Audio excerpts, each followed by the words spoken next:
Llegamos al momento de explicar con peras y manzanas y está con nosotros el doctor Gerardo López para platicarnos de alergias en niños. Doctor, bienvenido. Bienvenido, doctor. Muchas gracias por la invitación. Al contrario. Doctor, usted es alergólogo. Soy alergólogo pediatra. Que es una cosa muy importante porque, híjole, ojalá fuera de adultos porque ando yo sufriendo. Pero la situación es de que las alergias empiezan en niños y se presentan manifestándose en adolescentes y son más intensas en adultos. O sea, es un problema que se puede ir interrumpiendo en etapas muy tempranas de la vida, pero a la vez los tenemos que tratar en el momento en que se presenten. El ejemplo clásico es que muchos adultos, papás de los niños que nos llevan por alergia, dicen, yo también tengo eso, doctor, que tiene mi hijo. Entonces no está excluido de que yo lo pueda atender. Doctor, como mamá es súper difícil como poder distinguir cuándo realmente es un resfriado, cuándo es una gripa, cuándo se complica, cuándo le damos el medicamento, cuándo no, o cuándo llegamos con el alergólogo. Las enfermedades alérgicas se definen como enfermedades crónicas, recurrentes, es decir, las recaídas son constantes, el tiempo de evolución es largo y una característica importante es que habitualmente afectan a la vía respiratoria. Entonces, una mamá que tiene un niño con problema respiratorio como moco, estornudo, comezón o que tenga la naricita tapada, habitual y que esté con frecuentemente recaídas durante el año, eso muy seguramente es un problema alérgico. Qué bueno que lo aclara porque la gente suele pensar que son infecciones todo el tiempo y sobretratan a los niños con antibiótico que ni se debería porque casi todas las infecciones son virales y lo que está sufriendo el niño es una alergia. Así es. Lo que nosotros siempre promovemos es que ante una manifestación de esta naturaleza, lo primero que no deben de recibir los niños es antibiótico. Está proscrito por parte de nosotros como sugerencia a los demás médicos de que este tipo de padecimientos no se deben tratar con antibiótico.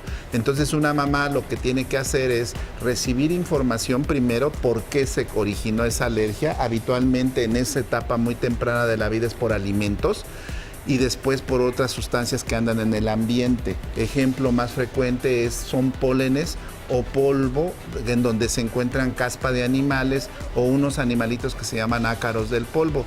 Entonces, esto no son infecciones que se traten con antibiótico. Ahí se deben de dar otro tipo de medidas de tratamiento. Qué bueno que tocó este tema porque yo me acuerdo y sobre todo las abuelitas y las mamás y todo el mundo te dice, oye, pero en nuestra época te dábamos de comer trigo y te dábamos huevo y el primer alimento y te dábamos tal. Y no sabemos por qué hay tantas alergias hoy en día por los alimentos.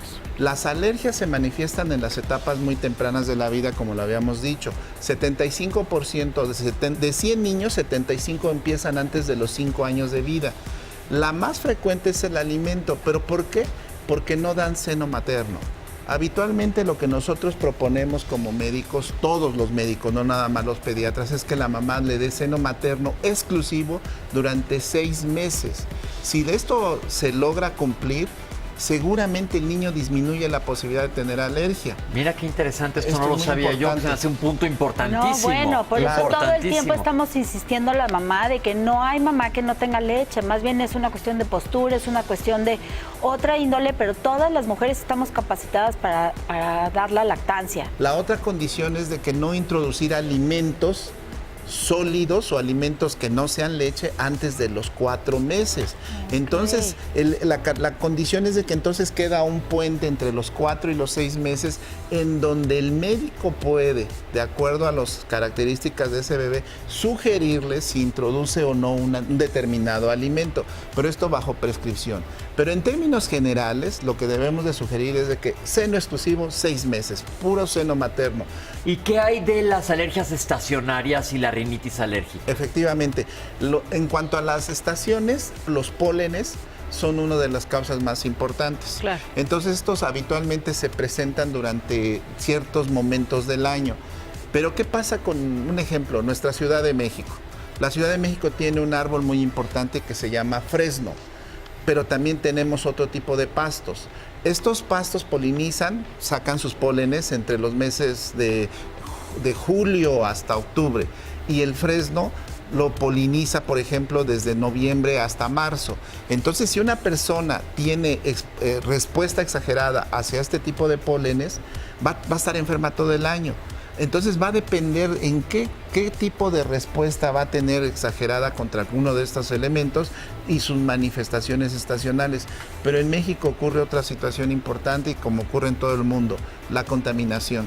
Y entonces si sumamos contaminación, cambios de temperatura, más la polinización de determinadas plantitas, pues entonces vamos a tener personas enfermas casi siempre durante todo el año. Es muy poco frecuente ver en México enfermedades estacionales. Y lo más importante, el diagnóstico, doctor, porque nos dan miedo las agujas y tenemos como esta creencia de que nos van a estar picoteando por todos lados y que nos van a dar muchas vacunas. La forma en como nosotros hacemos el diagnóstico es primero un interrogatorio, hacer una historia clínica que le llamamos nosotros los médicos. Posteriormente nosotros en función de eso determinamos qué sustancia le vamos a probar. Y estas pruebas en la actualidad son pruebas muy sencillas que no llevan más de 15 minutos en realizarlas y la molestia que se despierta a un niño o a cualquier tipo de persona es mínima. Y una vez que determinan a qué es alérgico, ¿qué sigue? Bueno, quiero nada más complementar. En ocasiones necesitamos apoyo por laboratorio a través de muestras de sangre. Son los menos de los casos, pero a veces lo necesitamos.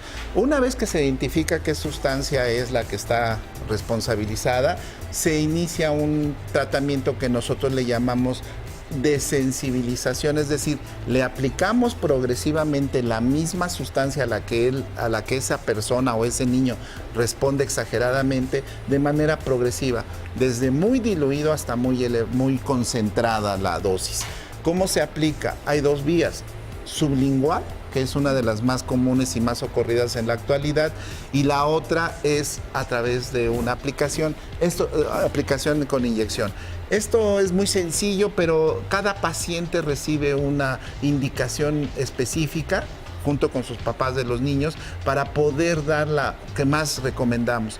Quiero decirles que todas las vías que nosotros empleamos son muy seguras y la posibilidad de una reacción es mínima, y casi por supuesto, doctor, inexistente. Cada caso va a ser individualizado, pero más o menos si yo soy alérgica al fresno, digamos, sí. ¿Cuánto tiempo tiene que pasar que me va a exponer paulatinamente esta sustancia para que yo ya no tenga esa reacción tan exagerada? Es una pregunta muy interesante.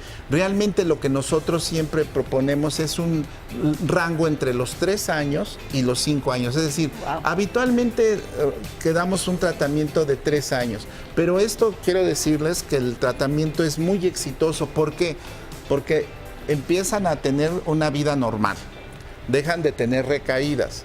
Dejan de usar medicamentos y entre ellos antibióticos, dejan de acudir al médico porque ya están con un tratamiento y hacen una vida normal. No, y te sientes bien. Exacto, sí. Entonces la calidad de vida se mejora. Y algo muy importante, tratar de utilizar alimentos propios de nuestra población, de nuestro país, los vegetales, los peces, etcétera.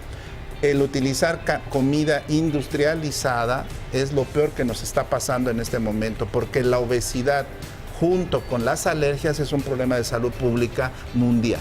Pues ahí gracias, lo tienen, doctor, o sea, todo lo que el doctor dice es lo que estamos promoviendo en Visita de Doctor. La prevención es lo más importante y muchísimas gracias por estar con nosotros, doctor. Gracias por la invitación. Gracias, Pepe. Gracias, mucha información, se acabó el programa. Muchísimas gracias, nos vemos aquí mañana. Gracias por estar con nosotros y gracias, doctor. Buenísima la información, gracias.